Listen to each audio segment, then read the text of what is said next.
நாங்குநேரியில் 2-3 நாட்களுக்கு முன்பு நடந்த படுகொலை தொடர்பாக பாதிக்கப்பட்ட மக்களை சந்தித்து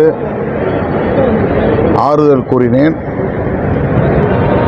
ஜான் என்கிற ஒரு தலித் கொடூரமாக வெட்டி படுகொலை செய்யப்பட்டிருக்கிறார்.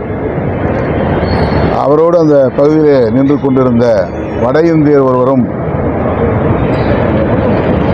வெட்டி படுகொலை செய்யப்பட்டிருக்கிறார்.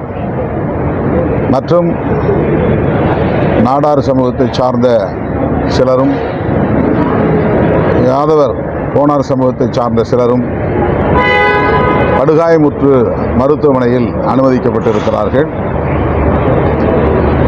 படுகொலையான ஜான் குடும்பத்தினர் அவருடைய தாய் மற்றும் மனைவி, பிள்ளைகள் அனைவரையும் சந்தித்து ஆறுதல் கூறியதோடு விடுதலை சிறுத்தைகள் கட்சியின் சார்பில் அவர்களுக்கு நிதி உதவி வழங்கப்பட்டது. 2,65,000 ரூபாய் அந்த குடும்பத்திற்கு வழங்கப்பட்டது. அதேபோல் வட இந்திய இளைஞரின் குடும்பத்திற்கு 1 லட்சம் ரூபாய் வழங்கப்பட்டது. காயமடைந்தவர்களின் குடும்பத்தினருக்கும் தலா 10,000 ரூபாய் வழங்கினோம். இதன் பின்னணியில் சில சமூக விரோத கும்பல் ஈடுபட்டுள்ளனர். சில இளைஞர்களை கைது செய்திருக்கிறார்கள் என்றாலும் அவர்களை தூண்டியவர்கள் மீதும் நடவடிக்கை எடுக்க வேண்டும் என்று பொதுமக்கள் கோரிக்கை எழுப்பினர். 1 கிலோமீட்டர் ஒரு கிலோமீட்டர் பரப்பளவில் 3 மதுக்கடைகள், டாஸ்மாக் கடைகள் இருக்கின்றன. அந்த கடைகள் 3ஐயும் அப்புறப்படுத்த வேண்டும் என்பது அந்த மக்களுடைய கோரிக்கை.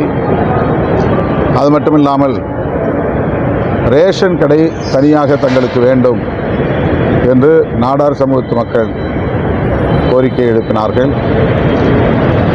அந்த பகுதியிலே ஒரு காவல் நிலையத்தை உடனடியாக திறக்க வேண்டும். இது 40-50 ஆண்டுகளாக இந்த பிரச்சனைகள் இருக்கின்றன என்ற கோரிக்கையையும் மக்கள் எழுப்பினார்கள். தமிழ்நாடு அரசு, குறிப்பாக மாண்புமிகு முதல்வர் அவர்கள் இந்த பிரச்சனையில் கூடுதல் கவனம் செலுத்த வேண்டும் என்று கேட்டுக்கொள்கிறேன். இதேபோல சிவகங்கையிலும் ஒரு கிராமத்தில், இடைக்காட்டூர் என்கிற கிராமத்தில் புகுந்து ஒரு கும்பல் தாக்குதல் நடத்தியிருக்கிறது. இதை கண்டும் காணாமல் காவல்துறையினர் மெத்தனமாக செயல்பட்டு வருவதுதான் காரணம்.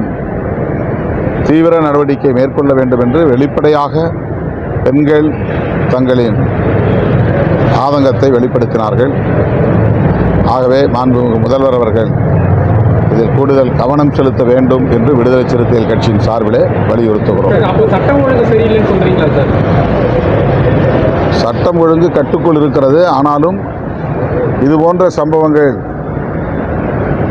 நடைபெறாமல் இருக்க கூடுதல் கவனம் செலுத்த வேண்டும் என்று வலியுறுத்துகிறோம். காங்கிரஸ் கேட்டுக்கிட்டபடி கூட்டணி அந்த எண்ணிக்கை அதிகமாக படுத்திருக்காங்க. இப்போ நீங்களும் ரெட்டை இலக்கத்தில் கேட்டிருக்கீங்க. உங்களுக்கு சாதகமான பதில் வரும்னு நினைக்கிறீங்க? நான் ஏற்கனவே கூறினேன், காங்கிரஸ் திமுக கூட்டணியில் தான் தொடரும், வெளியேற வாய்ப்பில்லை என்று கூறினேன். அது இன்றைக்கு உறுதியாகி இருக்கிறது. அந்த வகையில் நான் மகிழ்ச்சி அடைகிறேன்.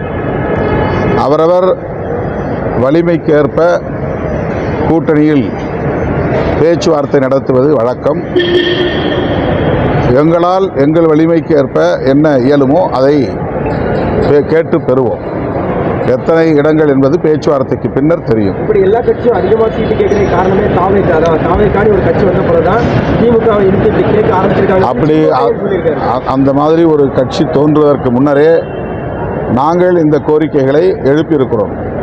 அதிமுகவோடும் பேசியிருக்கிறோம், திமுகவோடும் பேசியிருக்கிறோம். 2011 எங்களுக்கு இரட்டை இலக்கம் ஒதுக்கப்பட்டது. 12 இடங்கள் ஒதுக்கப்பட்டு பிறகு கூட்டணியில் பல கட்சிகள் இருக்கின்றன என்கிற அழுத்தத்தால் 10 இடமாக அது குறைக்கப்பட்டது. இரட்டை இலக்கம் என்பது எங்களுக்கு ஏற்கனவே 2011 வழங்கப்பட்ட ஒன்றுதான். அதேபோல் 2006 பாண்டிச்சேரியில் 1 இடம், தமிழ்நாட்டில் 9 இடம் என்று 10 இடம் அதிமுக கூட்டணியில் எங்களுக்கு வழங்கப்பட்டது. அப்போதெல்லாம் தாவேகா என்கிற ஒரு கட்சியே கிடையாது. இது அவர்களாக செய்து கொள்கிற கற்பனை.